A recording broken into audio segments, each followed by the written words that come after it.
kati nze ninawe nabadde kwega musango nange ngufollowinga dala ku side ya twine siri side naye kwega ngoberera nnyo yenga ye naye kubimu ate ebivunanya bakuba nti boogedde ku social media naye ekigambo waliwo ebintu ebimu bibadde bifuluma nga biri a little bit certified ku mitimbagano nga yabirinkinga mu bantu abamu aba social media yabiri certified waliwo ensonga nga tezirina kufuluma kankuwa ekyokulabirako Queen yagenza okufa yalese ebbaluwa n'alagira erina okusumula oluvannyuma lw'emyaka 7 mu egyo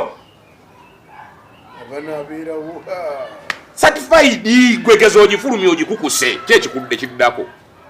gendo labe America simanya uti wakizwa kola kino simanya facility ya CIA ya sima lugala logic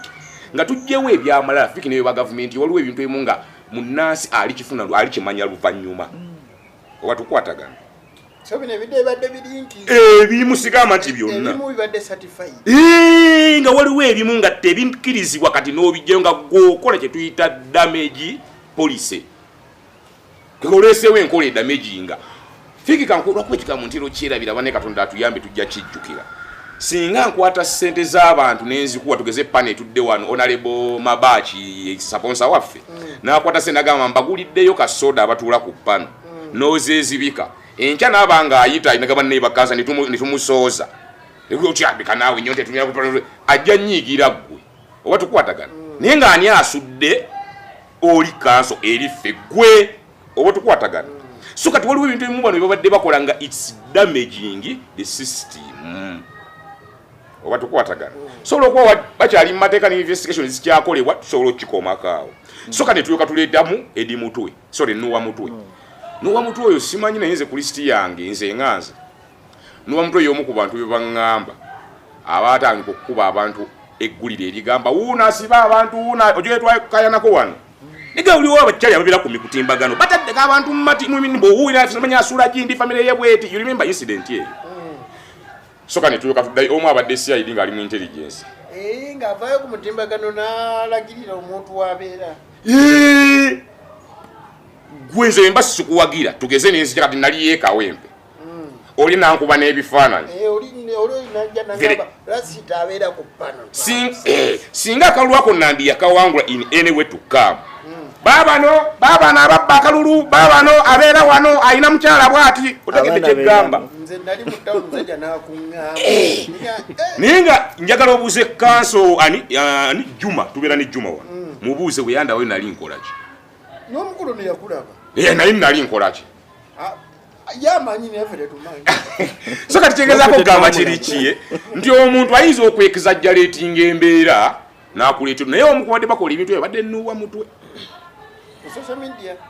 ku social media so kati nze nenjagala okuteekawo kibuuzo segenda kuwa ansa ngenda teekawo ekibuuzo ntera obuuza ebibuuzo wakati tulabiddamu ngenda teekawo ekibuuzo watyanga information emu ebadde yaveewo ono negenda ewa Nuwa Mutwe kwambadde ngenda kubuuza nti kati bikwatagana ne Charles kyembuuza nti oli abadde alina information gyaliikinga ng'eri satisfied ku bintu ebimu naye ono y'omu kubadde buloga ate si babuloga olinga kino olinga akaboga si oli buloga abadde awemula oba avuma ye abadde conscious nga ne bwokubeera wakawe bwotolaba nno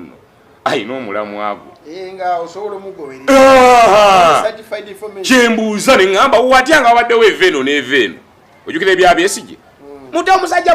omu n'agaana edda waliwo kali ka information we kati abamu ne bavumbira tuba tetubimanyi wamma oba tukwatagana okitegedde ekyabeesige kati kyembuuzi kyensaba ate gavumenti waliwo kansa alina wayogera kasukira alina wayogera tusaba gavumenti obeyangwirizeeko kwega beba proceeding kati nze n'okwangwirizako kituuka naye mbadde nsaba kuba gavumenti erina aboogezi erina media ez'enjawulo mbadde nsaba ereeteyo kwega yongera okunyonyola public relationship between ne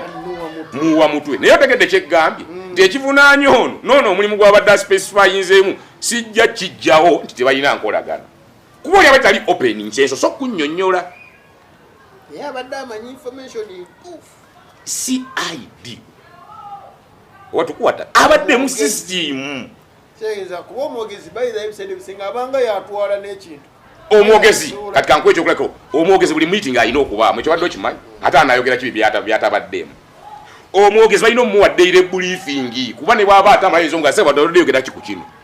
omwogezi aba alina information tu omwogezi abeera alina 75% of access to all information ebeeramu